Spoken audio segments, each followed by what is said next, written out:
ఎడారిలో జలధారలు. రచన doctor K. Job Sudarshan. ఏలి ఏలి లామా సబక్తాని.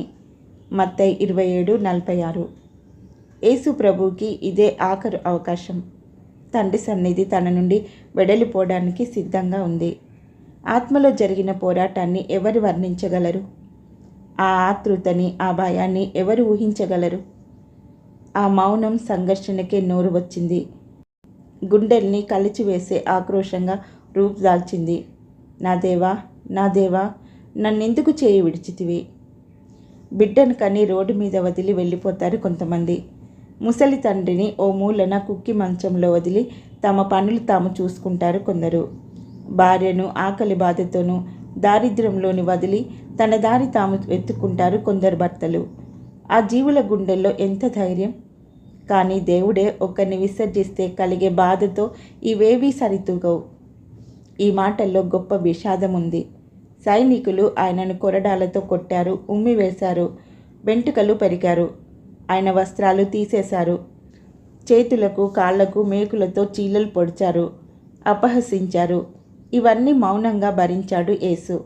కానీ ఎవరి కోసమైతే దుప్పి నీటి వాగుల కోసం ఆశపడినట్లు ఆయన ప్రాణం ఆశపడుతూ ఉన్నదో ఆ తండ్రి తన నుండి ముఖం తిప్పేసుకునేసరికి పొంగి పొరలిన ఆవేదన ఆ మాటల్లో వెలువడింది. ఇశ్రాయేలీలు ఐగుప్తు దాస్యంలో ఉన్నప్పుడు మొరపెట్టారు. దేవుడు వారిని రక్షించాడు. ఎర్ర సముద్రం దగ్గర బంబేలెత్తిపోయారు. దేవుడు దిగి వచ్చాడు. ప్రార్థించిన వారిని ఎప్పుడూ నిర్లక్ష్యం చేయలేడు తండ్రి. కానీ సాక్షాత్తు తన కుమారుడు శత్రువుల చేత చిక్కి క్రూరాతి క్రూరమైన మరణం పాలవుతుంటే ఆయన ప్రార్థనను, పోలికేకను వినడం లేదు తండ్రి. యెహోవాతో వాద్యం ఆడగలవాడెవడు? తండ్రిని ప్రశ్నించేవాడెవడు? నిష్ఠూరం వేయగలవాడెవడు? తన అంతరంగంలో కపటం లేనివాడే కదా. యోబులాగా నీతిమంతుడైన వాడే కదా.